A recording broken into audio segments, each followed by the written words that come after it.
নমস্কার বন্ধুরা, আজ আমি অনেক দিন পরেই রান্নার ভিডিও নিয়ে এসেছি। আমি আজ শোলা কচু বাটা ভাজা রান্না করব। শোলা কচুগুলো ভালো করে ছাড়িয়ে নিয়ে ঝিরিঝিরি করে কেটে নিয়েছি নারকেল কুড়িয়ে নিয়েছি, আর নিয়েছি 4-5 কোয়া রসুন, 2টো শুকনো লঙ্কা, 3টে কাঁচা লঙ্কা, কালো জিরে, লবণ আর সর্ষে তেল। সবার প্রথমে আমি শোলা কচুগুলো পেস্ট করে নেব। যেহেতু আমি শোলা কচুগুলো পেস্ট করব, তাই আমি একটু ঝিরিঝিরি করে কেটেছিলাম। এতে কি হয়, পেস্ট করতে সুবিধা হবে। আমি একটু সামান্য জল দিয়ে কচুটাকে পেস্ট করে নিয়েছি বন্ধুরা। এরকম করে সব কচুগুলো আমি পেস্ট করে নেব। বন্ধুরা দেখুন, আমার কচুগুলো সবই পেস্ট করে আমি একটা গামলায় ঢেলে নিয়েছি। এরপরে আমি একটা ফ্রাই প্যান বসিয়ে তাতে 2 চামচ পরিমাণ সর্ষে তেল দিয়েছি।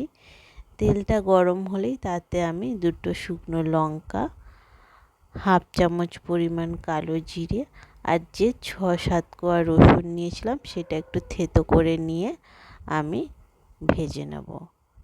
রসুনটা আমি ভালো করে ভেজে নেব। রসুন ভাজা হয়ে গেছে। এরপরে আমি পেস্ট করা কচুটা দিয়ে এরপরে আমি তেলের সাথে ভালো করে কচুটা নেড়ে চেড়ে ভেজে নেব। বন্ধুরা এরপর আমি এতে দেব 1/2 চামচ পরিমাণ লবণ। লবণ বেশি দেব না, কারণ এটা লবণটা বেশি দিলে কচুটা যেহেতু ভাজার পরে কমে যাবে, তখন কিন্তু লবণ লাগবে খেতে। এরপরে আমি যে নারকেল কুড়িয়ে নিয়েছিলাম সেই নারকেলটা আমি এতে দিয়ে দিচ্ছি। এখানে আমি একটাই শোলা কচু নিয়েছিলাম, আর তাতে আমি 6 চামচ নারকেল কুড়ানো নিয়েছি। এরপরে আমি 3টে কাঁচা লঙ্কা দিয়ে দিলাম। এরপরে শুধু আমরা হালকা আঁচে কচুটাকে মাঝে সাঝে একটু নেড়ে চেড়ে দিয়ে ভেজে নিতে থাকব। এর মধ্যে একটু মিষ্টি দেওয়া যেতে পারে বন্ধুরা, সেটা পুরোটাই অপশনাল।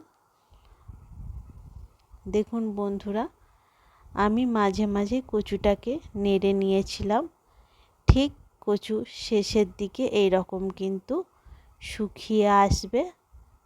দেখছেন বন্ধুরা, প্রথমে ফ্রাই প্যানে লেগে যাচ্ছিলো, এখন কিন্তু কচুগুলো এক জায়গায় হয়ে যাচ্ছে কচু বাটাটা। তার মানে বুঝতে হবে কচুটা রান্না আমাদের হয়ে গেছে।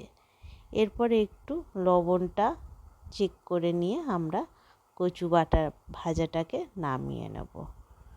বন্ধুরা আমার এই রেসিপি যদি আপনাদের ভালো লেগে থাকে তো অবশ্যই আমার চ্যানেলটিকে লাইক এবং সাবস্ক্রাইব করে আমার পাশে থাকবেন।